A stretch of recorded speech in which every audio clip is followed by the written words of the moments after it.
thanks, Ian, and thanks everyone for coming. I'm really looking forward to hearing all of your talks and to this symposium.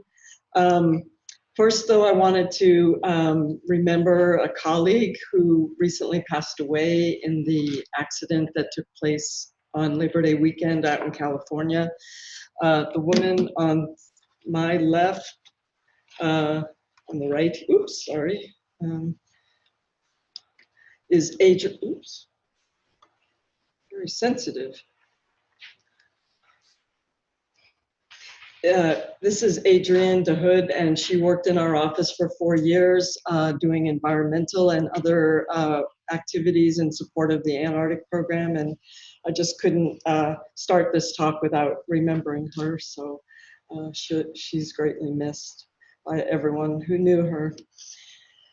So for those who don't remember, about 16 years ago, we held a symposium very similar to this one, but it was an opportunity to bring together people that were interested in polar science and to highlight the women's roles in the polar regions. And this was coordinated by the American Polar Society. And my colleague, Kristen Larson, who's pictured here, and myself were the two co-organizers of this event. So many of you in the audience were actually here for that. So my background in the outdoors, I grew up in New England. I'm pictured here with my grandmother. I went skiing with family and out west in the New Hampshire White Mountains. When I was in my teens, my family got involved in backpacking, and we would go hiking all throughout the White Mountains. I think this was in Maine, actually, at Cold River Camp, one of the AMC camps. And then I was very fortunate in in high school to have an opportunity to spend 2 months out in California. And I hiked the John Muir Trail from Yosemite to Mount Whitney with a group of other young people. And we were led by a couple who had been outward bound instructors. And so we spent 5 weeks on the John Muir Trail and hiked all the way and spent the last night of the hike on Mount Whitney. So this was back in the early 1970s. And then after I graduated high school, I went to the University of New Hampshire, where I had opportunities to do field work as part of courses. I got a scholarship to go to summer field camp out in California. It turned out that UNH didn't have their own field camp, so we had to find other places to go. And I was lucky to get a AMAC scholarship to go to the field camp for a number of weeks and learn about field work. And then one of the highlights of my undergraduate career was a advanced glaciology course that I took in my senior year. And it was actually developed by Paul Majewski, who was a newly minted PhD and a recent faculty member at UNH. And what we did was we wrote a proposal to plan a field expedition to the Athabasca Glacier in Canada. And then for those who wanted, and I think everyone in the class went, we all met out in Canada at the Athabasca Glacier and spent 3 weeks living on the moraine on the side of the glacier and learning about getting around the glacier and doing field work. So that was really my first introduction to not only proposal writing, but also to glacier travel and learning about glacier field work. And then luckily I was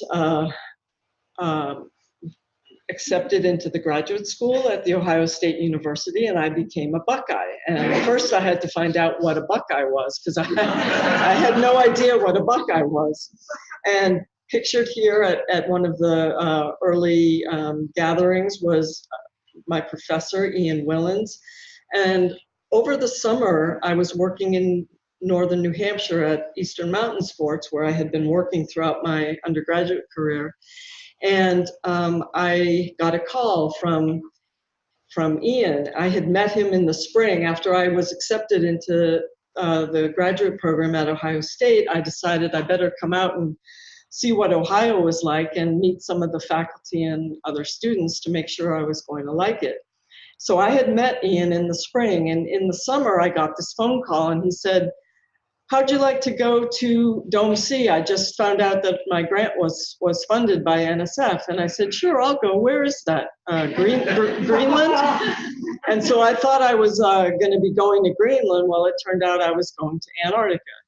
So I came to Ohio State in the fall of 1978, and there I am outside the Mendenhall Laboratory where the Institute of Polar Studies used to be.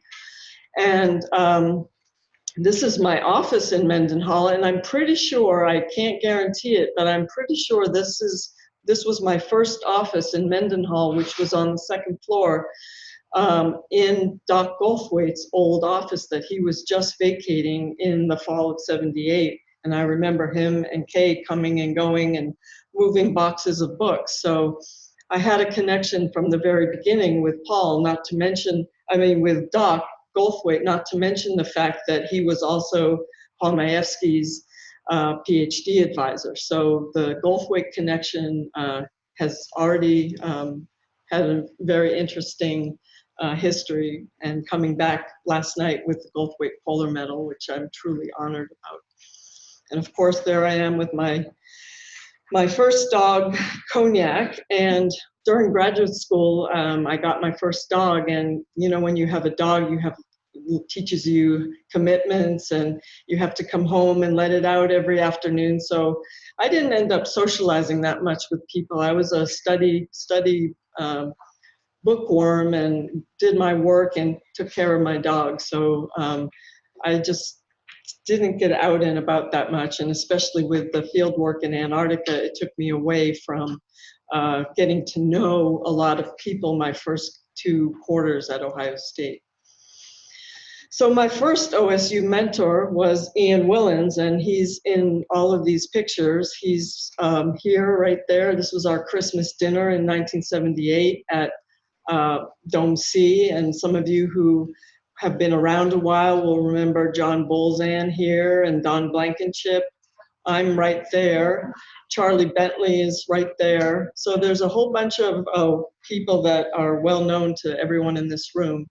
And then Ian is here in this picture, and here in this picture. And if you notice, in this group of people at Dome C, everyone was male except the cook, whose name is Bibi Axelrod, and myself. The 2 of us were the only 2. And the funny thing is that we both grew up in the same hometown. She went to Newton South High School, I went to Newton North High School, and both of our fathers were professors at Brandeis, and it took coming to Antarctica for us to meet. But I knew her 2 sisters, so that was an interesting coincidence. So on the way to Antarctica, this was before the commercial flight. So for those who have been around what you think might be a long time, in 1978, we flew all the way to New Zealand on a military plane. We didn't get on a commercial airline flight. We flew all the way to Antarctica we flew all the way to Antarctica or to New Zealand on a C-141. And then if it was early enough in the season, you could land on the sea ice with a 141. But after the sea ice runway went away, you would have to land on a Herc. But no commercial flights at that time. And this is the old airport, the statue of Robert Scott in Christchurch, and there's a group of us at, I think it was the Avon Hotel back in 1978. And the new International Antarctic Center, which is so nice and is such a great tourist attraction in Christchurch, didn't exist at that time. This is the old CDC, or Clothing Distribution Center, and there's everyone with their orange bags. The orange bags were still around back then, but instead of polypropylene and nice lightweight gear, we had wool pants and wool shirts, and things have changed and come a long way. There I am, just waiting for the flight with my big, no iPods. Now, this was my tape recorder, my tape deck, my heavy tape deck with tapes that I had to listen to. So that's a major change. And this was McMurdo back in the day, 1978. No, we didn't have any other big dorms. Those big dorms that are in McMurdo now, they didn't exist. The only dorms were the Hotel California and the Mammoth Mountain Inn. And because there were very few women at that time, the women and married couples lived on the second floor of the Mammoth Mountain Inn, and everything else was male. The whole Hotel California was all male. The first floor here was all male. And the second floor, we had a bathroom that we shared between the women, and I guess the men went downstairs for the bathroom, but I don't remember exactly. But in any case, the second floor was where the handful of women were able to sleep. And of course, back then, there were still Huskies in Antarctica, and this is one of the men who ran the Navy fire station, and he was walking the dog that they had over in McMurdo. Most of the dogs were over at Scott Base, but anyway. We also did survival school through the New Zealand program. This is over at Scott Base, and the day that our group did it, there was a whole bunch of Royal Australian Air Force personnel that were learning about survival and making shelters, and so we had our survival school with them. And the dog lover that I am, I gravitated to Scott Base and went over there as often as I could to see the Huskies and visit their kennels and see the mothers and the puppies, and it was really just a completely different scene than what you have now. I think the last year that there were dogs in Antarctica was 1994, but the New Zealand program may have gotten rid of theirs sooner than that. But I know that the last dogs left, I think, one of the British bases in 1994. So we were in Dome C, and we spent the first, you know how it is, hurry up and wait, get your gear ready. And the first 10 days we were in McMurdo, we had to try out our gear, make sure it all worked, and also learn how to use it. I mean, this is what we used for surveying the distance. No lasers at that time. This was what we called the lector tapes, and this was for measuring and surveying the distance between two locations. And in addition to going to Dome C, we spent about a 10-day period at the South Pole, because Dome C is at a very high elevation, about 3,200 meters, and South Pole is at about 2,800 meters. And in order to get ready for Dome C, we acclimatized at the South Pole. So we spent 10 days there over Thanksgiving, came back to McMurdo, spent maybe one day, and then went up to Dome C for the rest of the field season. So we were finally on our way to Dome C, and it couldn't have come soon enough because I was getting anxious. I was a new master's student, and it was already late November, early December, and I hadn't collected a single bit of data. So I was starting to get worried about how I was going to complete my master's thesis. So finally we got to Dome C, and there's that picture again with all the men and the two women. For those who don't know, Dome C is in East Antarctica on top of the plateau. It's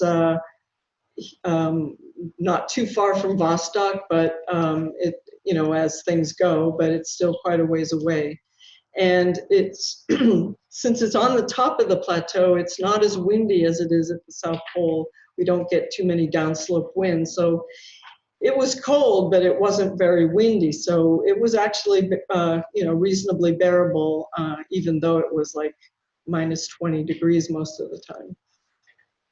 So my master's thesis was to look at the snow and accumulation rate at the South Pole and study the properties of the snowpack. And we dug 3-meter snow pits and had a number of other experiments, including this. What I was doing here was taking samples from the snow pit and then filtering them onto little filters. And this is what allowed us to make measurements of the radioactivity in the snowpack to identify what are known as the bomb horizons, where the atmospheric testing of nuclear weapons allowed us to identify both 55 and 1965 horizon based on the radioactivity that was accumulated in the snowpack. And here's some more. This was my master's thesis publication. This was an Institute of Polar Studies report. And in addition to the snow pits, we also had what we called the bamboo forest, which was a collection of bamboo poles where we measured every week the snow level or the height of the pole so that we could figure out how much snow had accumulated in that area during that week. And I just want to mention what I call my French connection. There were three people at Dome C that were from France. This guy was this was their mechanic. His name was Camille Mariner. He worked for Expédition Polaire Française, and his nickname was Toto. So Toto, and then these two drillers, Claude Radeau and Francois Gillet, were two of the French people that I got to know while I was at Dome C. And I visited them the next summer and started to get to know the people at the Laboratory of Glaciology in Grenoble. And that served me well throughout my career, because having those personal contacts was instrumental in many of the activities that I got involved in, especially once I became the program director at NSF. So it's always helpful to get to know people from everywhere, because you never know when in the future they may become colleagues and become helpful in developing programs that you may want to work on. So, as has been mentioned, I finished my PhD in 1985, and in 1990 I went to NSF as a visiting scientist, and as they sometimes say, the rest is history. I ended up really loving what I was doing, and I stayed for my entire career and helped develop the US program in glaciology because of my interest in ice coring. The program was very focused at the time on ice dynamics, and I felt that it was important to try and get the US program up to par with many of the other countries in Europe, where I had actually gone for part of my my PhD work to Grenoble, because we didn't have the facilities in the US to do the measurements I wanted to do. So it made me realize that the US needed to acquire that kind of expertise.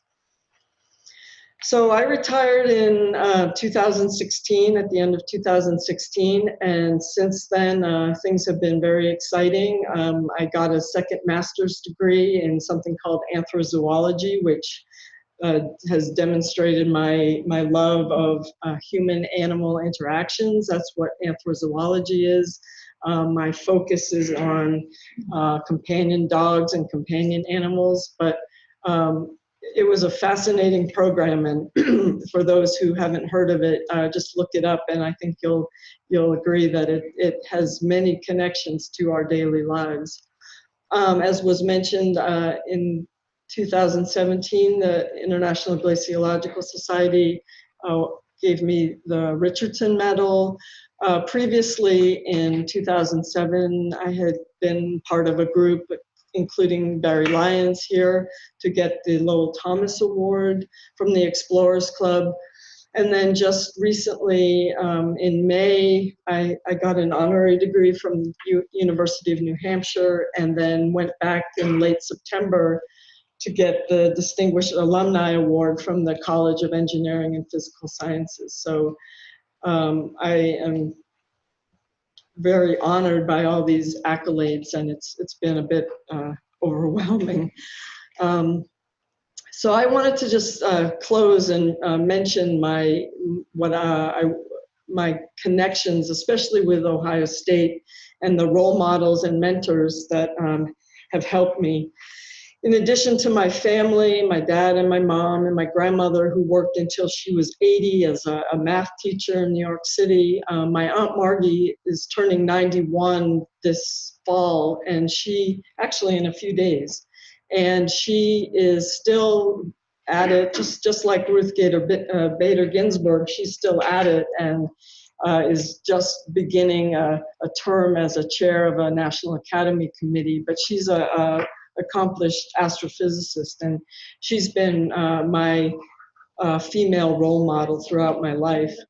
I want to mention Barry Lyons and Paul Majewski, who I knew actually from UNH and who both got me started in the field of glaciology. I already mentioned Ian, who took me to Antarctica the first time. Colin Bull, who has been mentioned before, was on my master's thesis committee and was very sure to make sure that I wrote English properly, and he helped he helped edit my master's thesis. And then I've also mentioned Phil Kyle and Gunter Ford. They were actually co-advisors for me for my PhD, and Gunter was very instrumental in really helping me and teaching me to both organize my thoughts and to write well. He is really the one I credit with teaching me to be a good writer. And finally, Lonnie and Ellen are pictured here, and they were very helpful and very kind in letting me work in their microparticle lab and teaching me about analyzing microparticles and just getting me interested and encouraging me to go on to work in ice core science. And then I don't have a picture here, but I want to recognize Peter Anderson, who was at the Byrd Polar Center, actually the Institute of Polar Studies at the time I was here.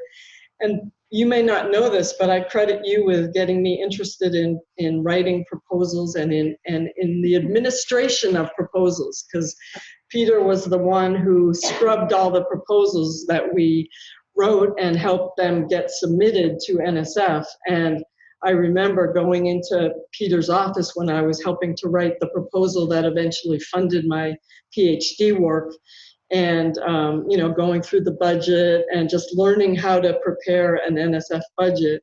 And I think that was very important to me in getting me interested in the administration of proposals. And look what I did for my whole career. So thank you, Peter. So anyway, I just wanted to acknowledge all the other women, and I think it's just amazing how, like, Kelly's talk was fantastic, and I'd like to, just mention, I loved her part at the end where she was saying how everybody in Antarctica that you encounter, or many people, are women. And I have tons of photos like this of women from my trips to the ice, and I've often thought it would be great to put together a book with all the women. I mean, I just remember one time going to a field camp, and the head of the camp was a woman, the person who coordinated the logistics was a woman. I mean, it's just amazing. And many of you are here in the room, and those of us who do the science often get much of the credit, but we couldn't be here and we couldn't do what we do without all the support that we get from the people who work for the contractor, for the military, for all the organizations that support the program. So thank you all for what you do and for your dedication to the program. And that's it. So thank you very much.